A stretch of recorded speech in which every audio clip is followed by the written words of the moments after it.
There is someone you just cannot forgive. Have you ever felt that way? Maybe a colleague said something unfair that cut right through you. Maybe someone you trusted turned their back on you. Maybe a family member threw words at you that left a mark you can't seem to shake. In that moment, something hot and heavy took shape deep in your chest. Anger, frustration, and sadness all tangled together. You've tried to forget, you've tried to forgive, but you can't. And what's worse, you've started to dislike yourself for not being able to. You already know what people say. Anger is bad for your health. You'll feel so much better once you let it go. You know all of that. But knowing doesn't make it easier. That's exactly why it hurts so much. Today I'd like to share with you a story about the Buddha and one very angry man. It comes from over 2,500 years ago, and yet I believe it will find its way quietly into your heart, right where you are today. One afternoon, the Buddha was walking through a village with his disciples. The trees swayed gently in the breeze. It was a calm, unhurried day. Then, without warning, a man stepped into their path and planted himself there like a wall. His face was flushed deep red with fury. His eyes were wild. "So you're the one they call the Buddha," the man shouted. "Because of you, my son left home. He was taken in by your so-called teachings, abandoned the family trade, ran off to become a monk. Does he care nothing for his own father, you hypocrite?" The man's fists were clenched tight. One word after another came flying like arrows. Fraud, thief of children, liar. The words were ugly and relentless. The disciples were shaken. Some trembled with anger, others looked away, their eyes heavy with sorrow. But the Buddha simply stood there, still, like a spring lake with not a single ripple. He gazed at the man with quiet, steady eyes. When the man finally exhausted himself, the Buddha spoke softly. "May I ask you something?" The man went silent, his breath still ragged. The Buddha continued, "Suppose you brought a gift to someone, and that person said, 'No thank you, I don't want this.' What would happen to the gift?" The man blinked, thrown off. "Well, it would stay in my hands. I'd have to take it back home." The Buddha nodded gently. "Then tell me, if I choose not to receive the angry words you have just offered me, where do those words go?" The man stood frozen. Slowly, one finger at a time, his clenched fist began to open. For the first time he understood. Everything he had hurled at this man had never landed. It had stayed inside his own chest, all along. The Buddha said quietly, "Carrying anger toward another is like picking up a burning coal with bare hands, intending to throw it at them. It is always you who is burned first." The man stood there for a long moment. Then, without a word, he bowed his head and walked away. From this story, we can glimpse one of Buddhism's most important teachings. It is called patient endurance, the practice of meeting anger and humiliation not with force, but with stillness. Now, this is important to understand. Patient endurance does not mean simply gritting your teeth and bearing it. Endurance and suppression look alike on the surface, but they are worlds apart. Suppression is when you push the anger down, jam a lid on top, and pretend it isn't there. But anger that is buried doesn't disappear. Like a pressure cooker, it only builds until something gives. Your health, your relationships, a moment when you suddenly snap and say something you can never take back. Patient endurance is something else entirely. When anger rises in you, you turn and look at it. You say to yourself quietly, "Ah, I am angry right now." You don't deny it, you don't fight it. You simply allow it to be there, and you see it for what it is. The Buddha wasn't unmoved by the man's words. He wasn't made of stone. He has feelings just as we do. The difference was this: he chose whether or not to receive those words. This is the heart of everything.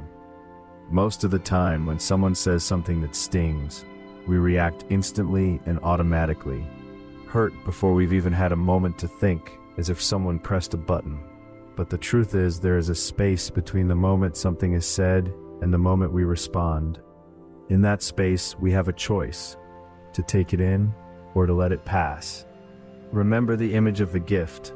No matter how fierce the words thrown at you, if you do not open your hands to receive them, they do not become yours.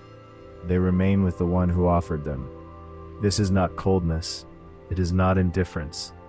It simply means you are not swept away by another person's storm. You are gently separating their feelings from yours. That, at its core, is what patient endurance means. In Buddhism, this practice is counted among the 6 essential virtues of the path. That tells us something. Working with anger is one of the most human challenges there is. So, how do we bring this teaching into our everyday lives? Pause. Think about a moment at work. Your supervisor criticized you harshly in front of everyone. The words were unfair, the tone was cutting, and something inside you boiled. You wanted to fire back. Or perhaps you said nothing, kept your face neutral, but quietly in the back of your mind, you began nursing a resentment that grew a little darker every day. Both paths are exhausting, but there is something small you can try in that moment. Just 3 breaths. With the first breath, notice, I am angry right now. With the second breath, remember, I don't have to take this in. With the third breath, ask gently, what do I actually want to do here? 3 breaths, 10 seconds at most. And yet those 10 seconds can quietly change everything about how you respond. Instead of reacting from the heat of the moment, you speak from your own intention. The situation hasn't changed, but everything about your experience of it has. Just as the Buddha stood in the eye of that man's storm and chose to remain like still water, you too can choose, even in the middle of chaos, to be the quiet lake. Pause. Let's think about home as well. A passing remark from a partner, a parent, something said without malice perhaps, but it lodged itself somewhere tender. You've always been like this. Why can't you just get it together? They may not have meant to wound you, but a wound is still a wound. When this happens, we often swing to one of 2 extremes. We explode, or we go numb, pretend we felt nothing at all. Neither of those honors what's really happening inside you. Patient endurance points toward a third way. First, acknowledge the hurt. Let yourself say, even just silently, that one stung. Be honest with your own heart. Then, instead of hurling that pain back at the person who caused it, try setting it down gently in the open palm of your hand. Pain held in an open hand is so much lighter than pain squeezed in a fist. Pause. And there's one more thing worth saying clearly.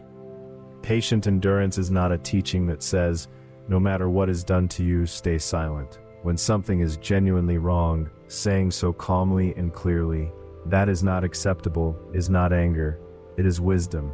Protecting yourself is a form of caring for yourself. Even the Buddha did not simply stand in silence. He spoke directly to that man, quietly but unmistakably. I will not receive this. Patient endurance, then, is not inaction. It is action that is not driven by anger. It is the difference between being carried away by a feeling and choosing, after seeing that feeling clearly, how you wish to move. Life will always bring its unfair moments. There is no avoiding that. But how we meet those moments, that is always a choice. And that freedom to choose is perhaps the most precious thing we have. Let's return for a moment to where we began. There is someone you cannot forgive. That is completely natural. You are human. The fact that anger rises in you, that the hurt doesn't fade, that you are struggling, none of that is wrong.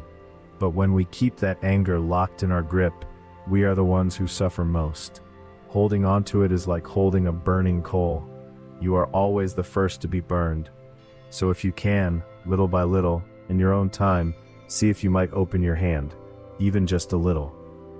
You don't have to forgive all at once. You don't have to forget. All that's needed right now is this: to notice. I am holding anger very tightly.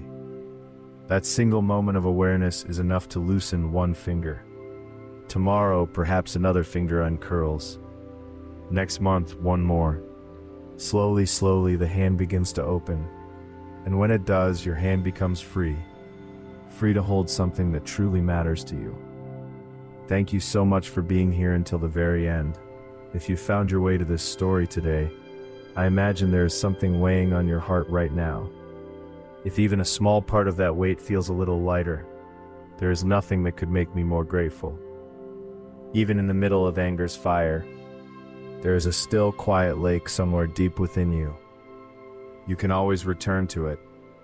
Please, don't be hard on yourself. Please be gentle with yourself. Until we meet again in the next story, may you carry the Buddha's words with you, and may today pass softly and peacefully.